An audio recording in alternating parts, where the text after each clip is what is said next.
In every situation I'll do my own thing will be foolish. In every situation I will do what somebody else taught me is also foolish. Will it really mean something? Because most of these goals are traps.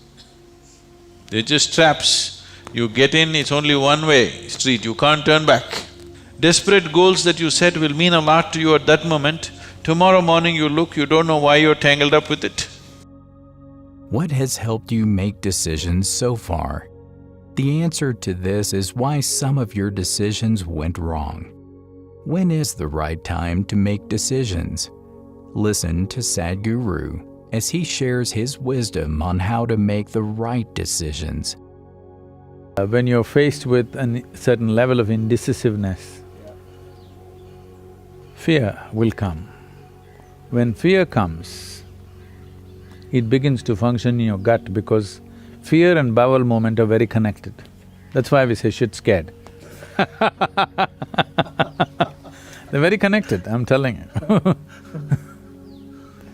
So, when an indecisiveness and a little bit of trepidation or fear enters you, there will be movement in your belly. Don't think it's an intelligent movement. But at the same time, when a certain amount of fear means you perceive danger, when that comes, you become alert.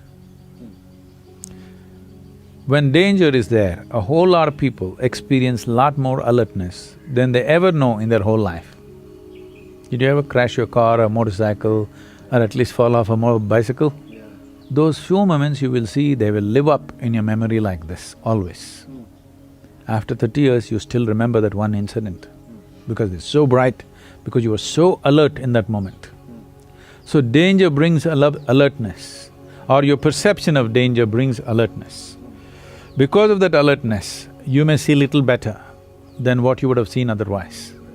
So that is how this gut thing has come. But believe me, gut is not the most intelligent part of your body. It's better to use your brain.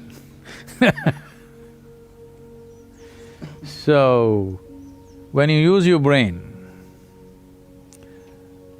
there is a certain level of intelligence which tries to work through a situation by your own intelligence. And of course, there is information from others. One should be able to weigh these two. In every situation, I'll do my own thing will be foolish. In every situation, I will do what somebody else taught me is also foolish.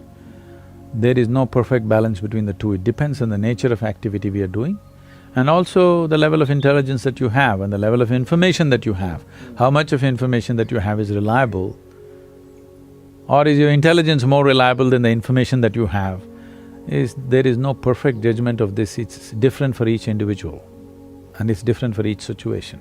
This is something that you slowly evolve. How much of…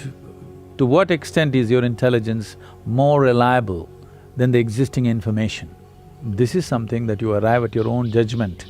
For me, in my life, whatever information comes, I just first dismiss it and just look at it from my own intelligence.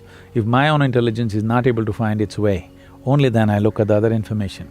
Because I don't want to clutter myself with that information and prejudice my intelligence of looking at it in a particular way.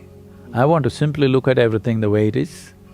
If it doesn't work, if my intelligence is not sharp enough, doesn't have a way to pass, then only I look at other people's information. Everybody need not follow this mode. It's individual and it's different for each situation. In every situation it's not so. When I'm driving in a strange country, usually it's a lady's voice and the GPS which says turn left, I turn left, turn right, whatever she says. I don't use my intelligence. Okay. So it's a judgment that you make depending on the area of function. When it comes to making life-changing decisions, most people falter along the way. Sadhguru explains how to make these decisions with a memorable story. Have a look.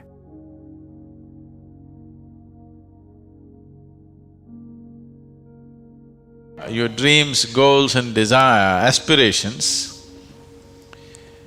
it's good that you spend little more time on it and see, will this really mean something to you even after 25 years, 50 years? If you're in your deathbed, will it still mean something to you? You must look at it.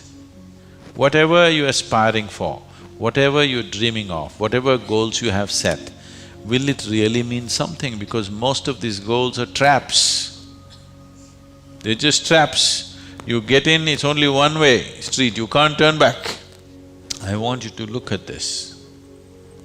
Because if everything that you desired and dreamed came true in your life, could you live with it?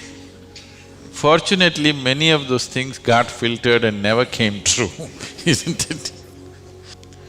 So, it will be very good if anybody of your age, if they want to decide and fix the goals of their life, it'll be very good if they take a break from all influence that's around them. Social influences, family influences, other influences, withdraw somewhere, that's why an ashram. Withdraw somewhere, sit down, meditate, bring yourself to a certain level of clarity and joy. When you're very happy and clear, you must decide. Not in desperation you set goals. Desperate goals that you set will mean a lot to you at that moment. Tomorrow morning you look, you don't know why you're tangled up with it. You don't have to build a personality for that, you strive for that. The necessary persona will come. You must understand what a personality is. The word personality comes from the word persona. Persona means in Greek, or in Latin, I'm sorry, is a mask. There was a sage. He was so wise. People went to him and crowds gathered. Then the king went to him and the king saw such a wise man should be in his court. So he told the sage, "You must come and become my chief minister, because a wise man like you shouldn't go waste sitting under a tree. You must be useful for the people." The sage said, "See, that's fine, but I have a condition. You must give me a room in your palace where I will spend every day 1 hour.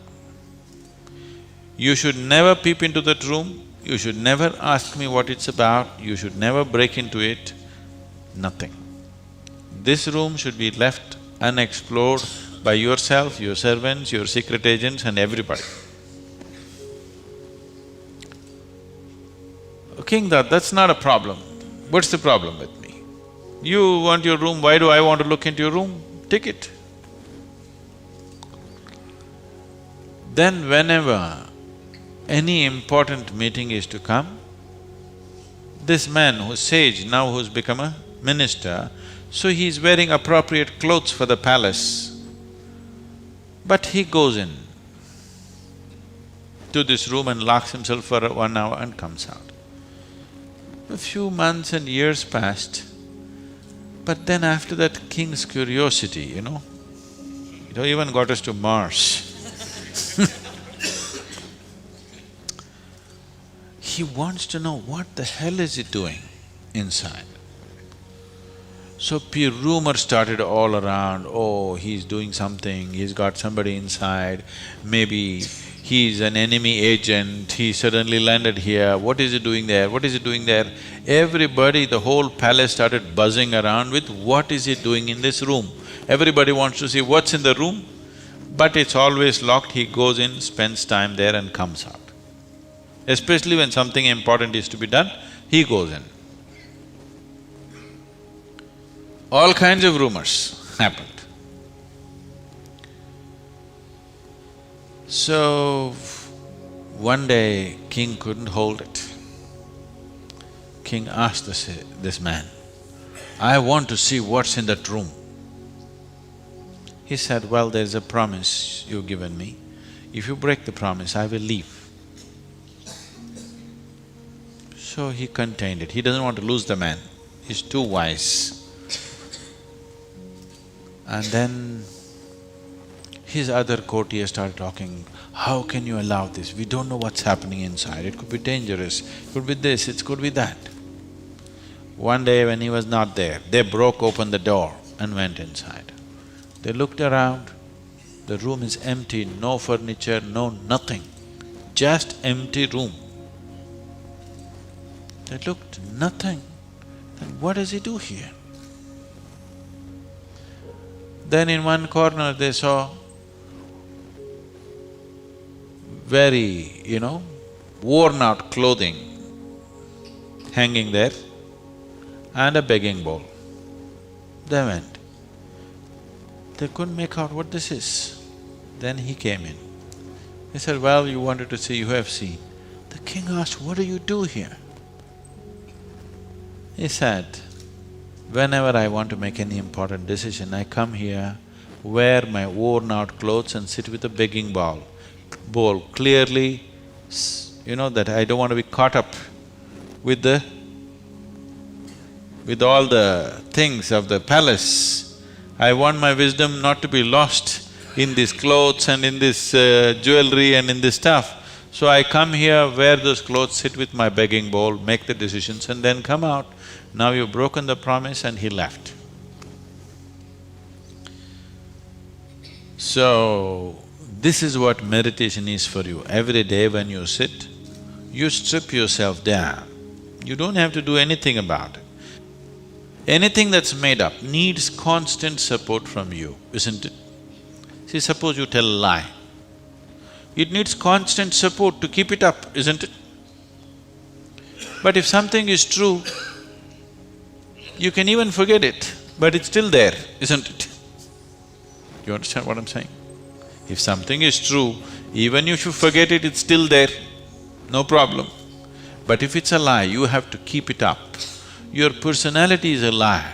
Your being, your existence is the truth. You don't have to keep this up.